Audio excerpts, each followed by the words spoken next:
لیا یہاں نہ تو اس وقت یہاں ریڈیو تھا نہ اخبارات آتے تھے۔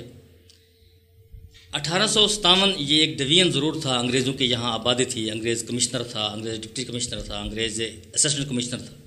یہاں کے لوگوں کا جذبہ دیکھیں، ان کی ذاتی سوچ دیکھیں یا انگریزوں کے خلاف نفرت دیکھیں کہ 1857 کی جنگ آزادی یہاں لیا میں بھی لڑی گئی۔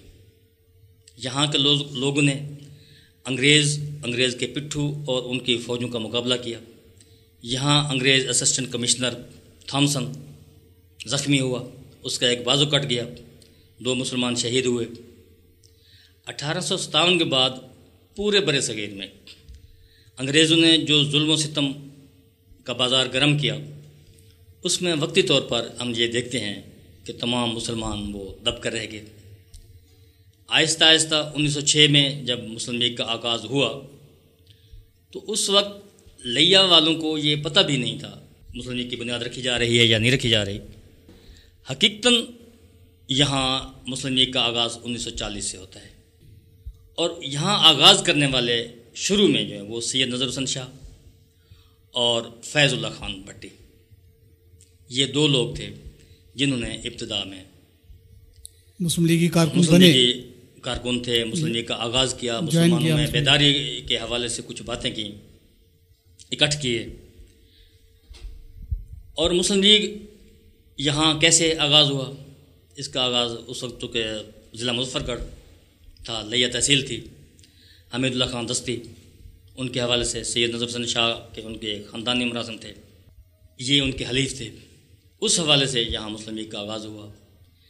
روایات یہ ملتی ہیں کہ یہاں کے کچھ لوگوں نے 23 مارچ 1940 کے جلسے میں بھی شرکت کی تھی۔ پھر 1945-46 کے الیکشن ہوئے، یہاں غلام جیلانی خان گرمانی مسلم لیگی اور سید اپنا ملک قادر بھائی جکھڑ یہ یونینسٹ کے حوالے سے ان کا مقابلہ ہوا۔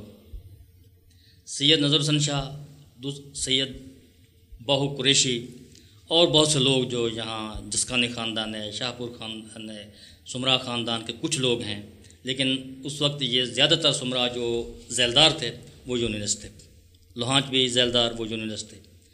سید نظر حسن شاہ یہاں ایک ایسا شخص تھا جس نے یہاں کے جاگیرداری سسٹم کے خلاف آواز اٹھائی، اور اس کا رزلٹ یہ ہوا کہ تمام لوگ جو پسے ہوئے تھے، جو غریب طبقے کے تھے، وہ نظر حسین شاہ کے ساتھ اکٹھے ہو گئے، اور نظر حسین شاہ کی طاقت یہی غریب لوگ تھے۔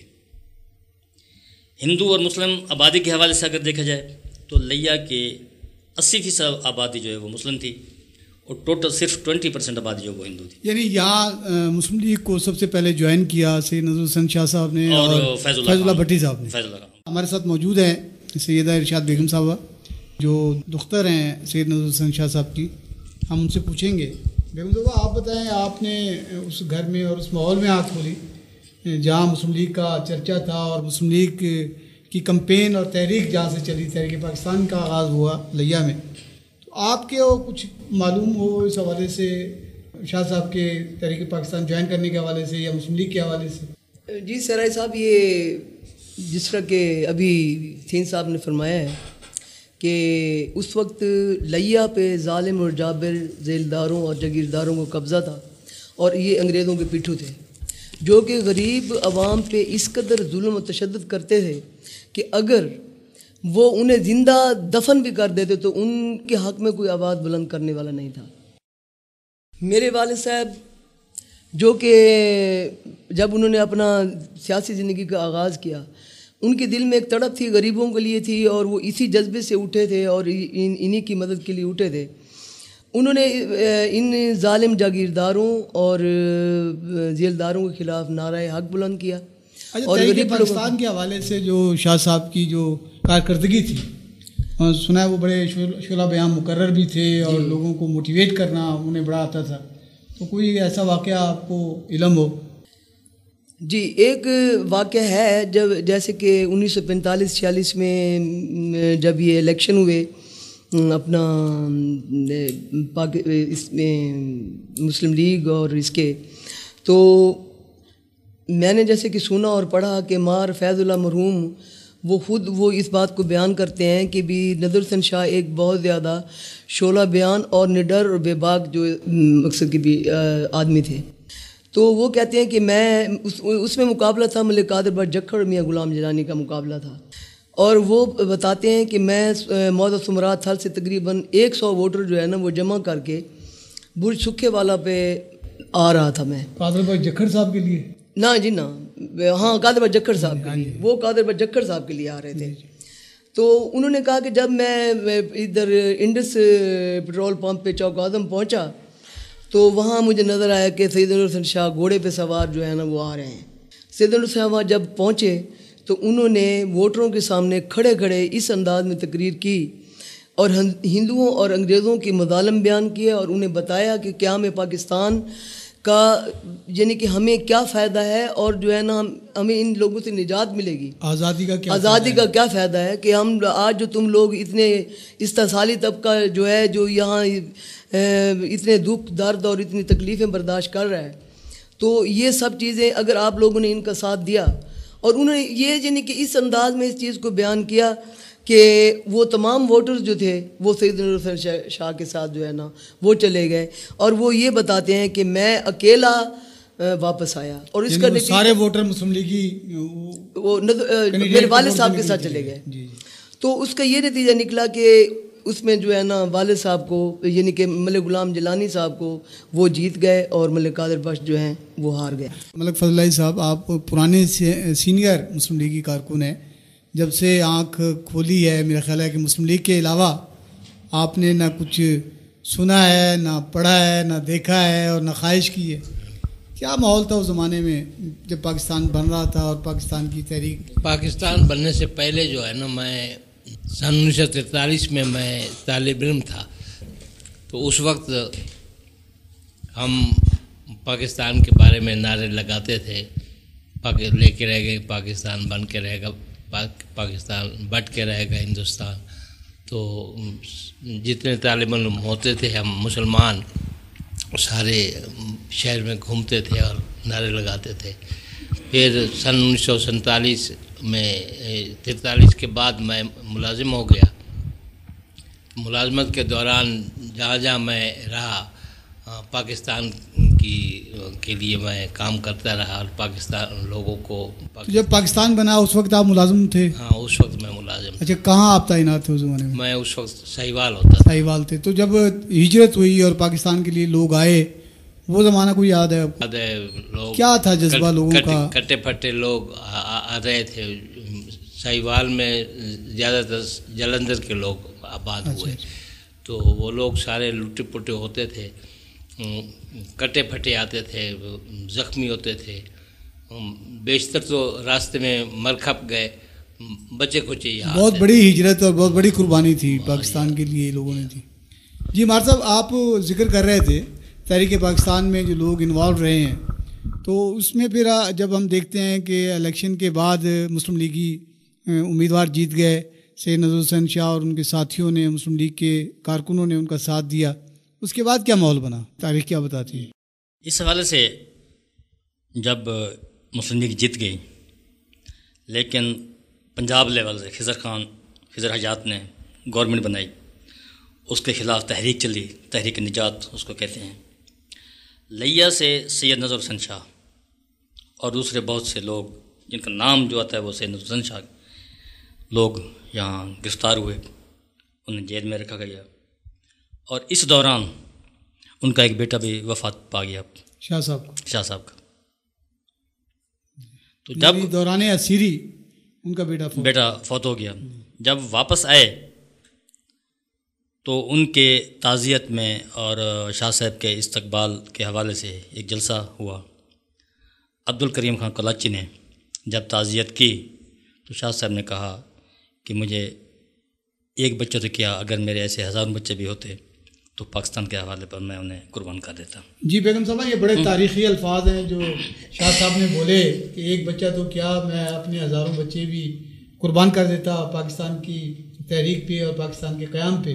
جی وہ اس بارے میں, آپ تو اس فیملی کی ایک ممبر ہیں, ایک خاندان کی ایک فرد ہیں, آپ کے پاس کچھ یادیں ہوں گی, کیا ہیں دیکھیں جی میرے پاس بھی یہی یادیں ہیں جو ابھی تھین صاحب نے فرمایا. یہ میں بالکل یہی بات آپ کو بتانے والی تھی کہ اس دور ہمیں کیونکہ والدہ صاحبہ یہ واقعہ تو خاص طور پہ بتاتی ہیں کہ میرے 2 بھائی تھے اس وقت.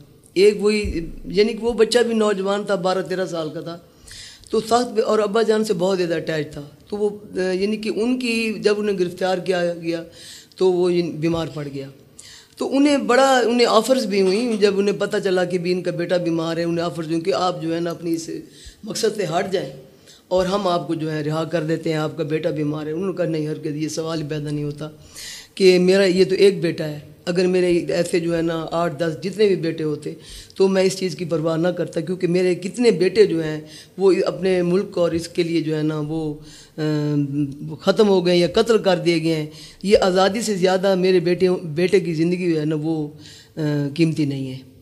یہ واقعی ایک بڑی بات ہوتی ہے جب آزادی کی تحریکیں چلتی ہیں.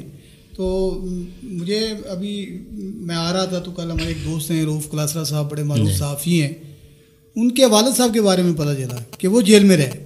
ان کے ایک ساتھی ہیں مار امیر محمد ملوانا صاحب, بڑے پرانے اور بڑے, ان سے بات نہیں ہو سکی میری, وہ بڑے ایک سرگرم کارکن تھے. اور اسی طرح قاضی عبدالرحمان صاحب ہمارے ایک ہوا کرتے تھے یہاں. اس زمانے میں مجھے ایک ہمارے وکیل ہیں شیخ محبوب الہی صاحب, وہ بتا رہے تھے کہ قاضی صاحب اس زمانے میں تحریک پاکستان کے زمانے میں ملتان میں تعینات تھے. تو وہاں جب ڈسٹرکٹ بورڈ کے کوئی الیکشن ہوئے تو قاضی صاحب کا بھی بحیثیت سرکاری ملازم کے چونکہ ایگزیکٹو پہ تھے, ان کا بھی کوئی ووٹ ہوگا. تو انگریز جو تھے کمشنر یا ڈپٹی کمشنر, انہوں نے کہا کہ جناب آپ یہ ووٹ جو ہیں ہمارے کینڈیڈیٹ کو دیں گے. تو قاضی عبدالرحمان صاحب نے انکار کیا, جس کی سزا یہ ہوئی, سزا یہ بھگتنی پڑی کہ قاضی صاحب کا تبادلہ دہلی کر دیا گیا, ملتان سے دہلی کر دیا گیا. اور پاکستان بننے کے بعد قاضی صاحب دوبارہ اپنے یہاں لیا میں آئے. دیکھیں جی یہ تو ایک چیز تھی کہ جو بھی مسلم لیگ میں شامل تھا یا جو اس تحریک میں شامل تھا ان کے ساتھ ایک انتقامی برتاؤ تو کیا جاتا تھا. تو والد صاحب کو بھی اس چیز کی بہت بڑی سزائیں دی گئیں. انہیں یہ جو انگریز حکمران تھے, ان کے جو پٹھو ذیلدار تھے یا جو وڈیرے جاگیردار, جن کی یہ دال نہیں گلنے دیتے تھے اور انہیں ظلم و ستم نہیں کرنے دیتے تھے غریبوں پر, ان لوگوں کی شکایت پر میرے والد کے خلاف بھی کئی سنگین نوعیت کے جو ہے نا مقدمے درج کیے گئے. انہیں کئی دفعہ جیل بھی بھیجا گیا, لیکن انہوں نے اس چیز کی پرواہ نہیں کی کہ بھی میں جیل میں ہوں یا کچھ ہے. انہیں بڑی بڑی آفرز بھی ہوئیں, لیکن انہوں نے کہا کہ نہیں, وطن عزیز اور اس کی آزادی سے زیادہ نعمت اور زیادہ دولت جو ہے وہ کوئی نہیں ہے. وہ اپنے مشن سے نہیں ہٹے. مار صاحب تاریخ میں لیا کے حوالے سے, لیا میں تحریک پاکستان کے حوالے سے کوئی ایسا واقعہ, جاندار واقعہ جس میں اور لوگ بھی ہمیں نظر آئے اور گمنام سپاہی بھی نظر آئے جو انہوں نے جدوجہد کی ہو. ایک تو یہ ہوا کہ الیکشن میں شاہ صاحب کے ساتھ اور فیض اللہ بھٹی صاحب اور کون لوگ تھے جو آپ بتا رہے تھے؟ جی جیسے اس میں یہ اگر ہم پورے ضلع لیا کا تھوڑا سا جائزہ لیں تو تحصیل چوبارہ سے وہاں جو اس وقت نامنیٹ لوگ تھے, جو جنہیں ہم امیر آدمی کہہ سکتے ہیں یا زمیندار کہہ سکتے ہیں, وہ مگسی خاندان جو تھا وہ مسلم لیگ کے ساتھ تھا. اچھا, مگسی خاندان وہ مسلم لیگ تھا. اگر کروڑ میں آئیں, سیاڑ خاندان کا جو ہے فضل احمد خان سیاڑ, یہ ایک عام سا آدمی تھا, کوئی زیادہ لینڈ لارڈ نہیں تھا, جاگیردار نہیں تھا. وہاں کے جو جاگیردار سیاڑ تھے وہ یونینسٹ پارٹی کے ساتھ تھے. اسی طرح چوبارہ کے مگسی خاندان کے حوالے سے میں ذکر کروں گا کہ یہی لال خان مگسی کا جو والد تھے اور جو موجودہ ایم پی اے ہمارے ہیں, ان کا خاندان یہ مسلم لیگ کے حوالے کے تھے, پرانے مسلم لیگ کے تھے. اسی طرح اگر ہم سمرا خاندان کے جو ذیلدار تھے وہ یونینسٹ تھے, لیکن الداد اور مار خدا بخش جیسے لوگ تھے وہ مسلم لیگ کے ساتھ تھے. یہ بھی عام لوگ تھے, یہ عام لوگ تھے. یہاں کی جو آپ جسے زمیندار جاگیردار طبقہ جو کہہ سکتے ہیں وہ یونینسٹ تھا, اور نظر حسین شاہ کے ساتھ جو لوگ تھے وہ تمام غریب لوگ تھے, کیونکہ وہ نمائندگی ہی غریبوں کی کرتے تھے. ایک خاندان کو تو آپ اب اس کو علیحدہ کر لیں گے نا کہ مگسی خاندان وہ لینڈ لارڈ بھی تھا. اور اس میں لینڈ ایک اور آدمی جو ہے نا, میں آپ کو بتاتا ہوں, مار بہادر اچلانا. اچھا, یہ اس کے بیٹے ہیں موجودہ ایم پی اے صاحب اجازت اچلانا. یہ بھی اس وقت بہت بڑے زمیندار تھے, لیکن یہ بھی بڑے زمینداروں میں مار بہادر اچلانا جو تھے یہ بھی مسلم لیگ کے ساتھ تھے, اور یہ سید نظر حسین شاہ کے ساتھ ہی تھے.